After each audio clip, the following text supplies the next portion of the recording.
We're the Shorters, and we're from Lancaster, Pennsylvania. Nancy and I have 6 adopted kids. As Isaiah grew up, he was very athletic, keeping up with his brothers, and he was actually a really big soccer player, and was kind of dominating all the time on the soccer field as a little guy. But as the kids got older, I think they all realized we were a football family, and so that's how he kind of got drawn into football. He started when he was 6 years old playing, and was a great receiver, really fast, one of the fastest kids, sure-handed. And him and his brother, played nonstop together all the time. When Isaiah was 15, he was having headaches for a couple months, couldn't quite figure it out. It seemed like they were migraines. As football season started, he had been doing really well, then all of a sudden started dropping passes. The coaches thought things were a little odd.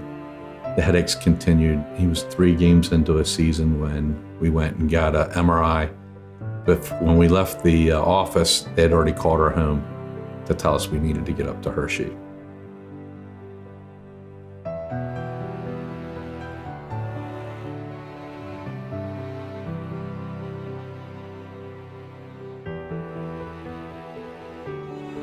After he had 95% of the tumor removed, they tried to find out what type of tumor it was. It took a couple weeks, so we were anxiously waiting to find out what kind of treatment plans they would do. And they found out it was a malignant peripheral nerve sheath tumor that was very aggressive. Normally it's found in your arms and legs of older people, and it was really the first they had ever found in the brain.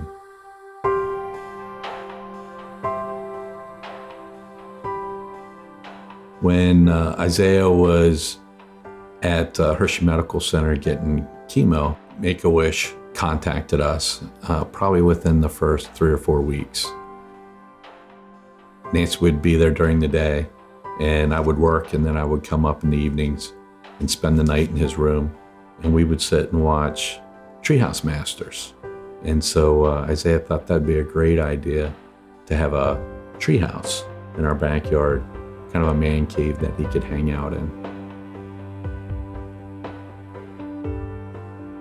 When he originally had his first surgery, we asked him in the elevator going down to the surgical room to try and get him something off his mind. I said, "Is there anything you'd like to do, when we're done?" And he said he'd like to go to a Redskins game.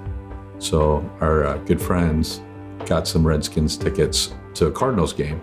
And when we got in there, the Redskins security guard saw Isaiah and decided, "Hey, you need to bring that sign down here." Martrell was out on the field warming up, and he had said he had never noticed anything in the stands. He's so focused for the game, but for some reason that caught his eye. So after the game, he went on Twitter and said, "Redskin Nation, help me find this kid." And so one of Isaiah's teachers saw that on Twitter and contacted him through Twitter, exchanged our phone number, and that evening Martrell called us and talked to Isaiah on the phone. He had spent 4 hours in our living room talking to us, talking to the kids. When he went to leave that evening, Isaiah went to grab some support bands that had Isaiah's verse, Isaiah 41:10, and handed it to Martrell. And Martrell just kind of shook his head and put his hand in his face and said, "You won't believe this." But he said, "I have the same tattoo on my arm." So it's pretty amazing. We knew there was some kind of bond there.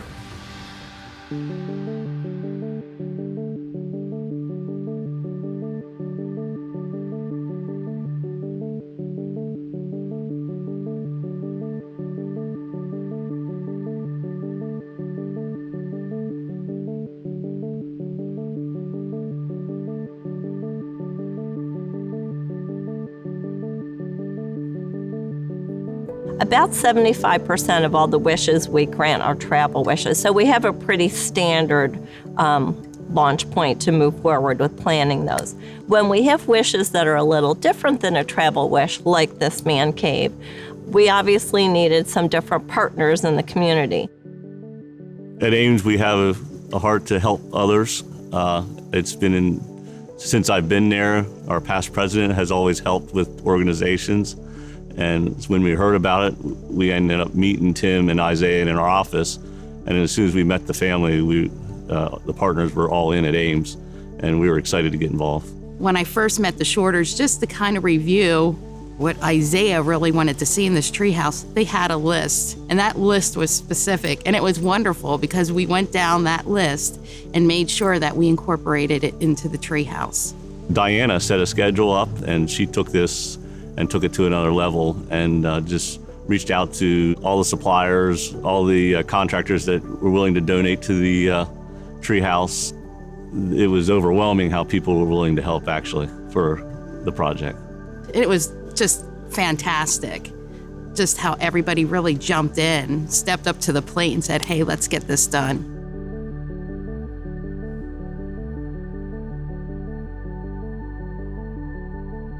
The night the project started, there was a big gathering here. And I specifically remember that night, Isaiah's mother sharing about how big of a deal this was to him, how this gave him hope through the dark times. And just hearing her share,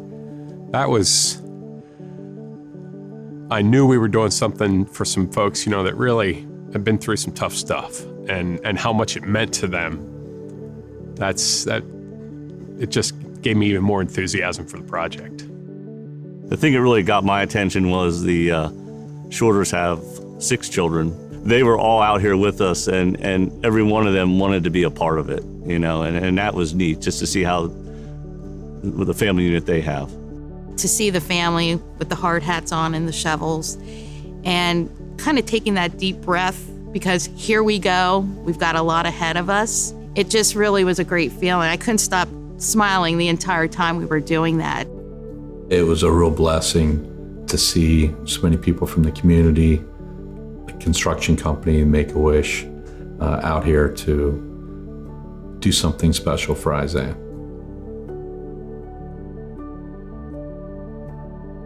And we reached out to a local architect firm, Shalacy Architects, and had them put what they saw in Isaiah's wishes on paper.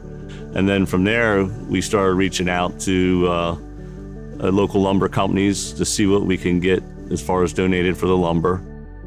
We reached out to a company called Technopost, who put the foundations in, and they specialize in drilling in posts for the foundations that we can put the columns on.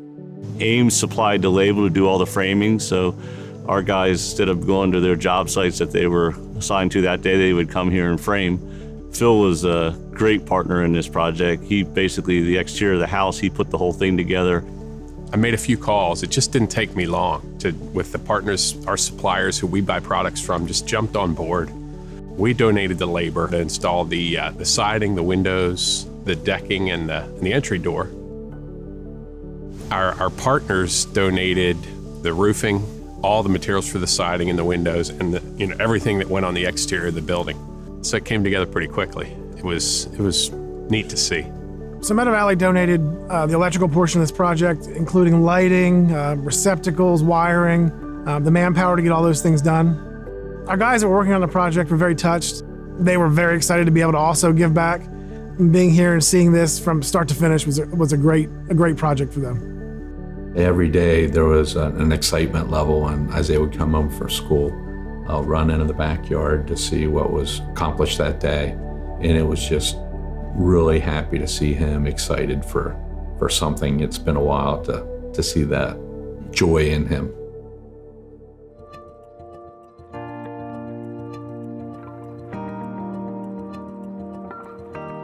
The day that we got to write Bible verses and share different sayings on the man cave was pretty special. We knew in our hearts that we were going to serve the Lord, and this is a way for Isaiah to share his testimony, and it was kind of a good way to get some strength behind our thoughts and get it into this structure.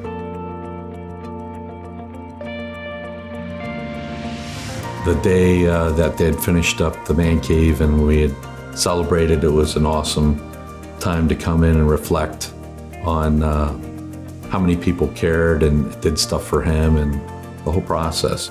As far as how it turned out, I think it's unbelievable that it came together, and the whole team that we put together just did a tremendous job. I mean, it's beautiful. It's just a cool treehouse. As I've been thinking about it, what I like about it is the long-lasting gift it's going to be. It's not just like an experience, which is great, but here's something that Isaiah and his family can use for years, and that makes it pretty cool as well. Steve and I were hanging some of the memorabilia inside the treehouse.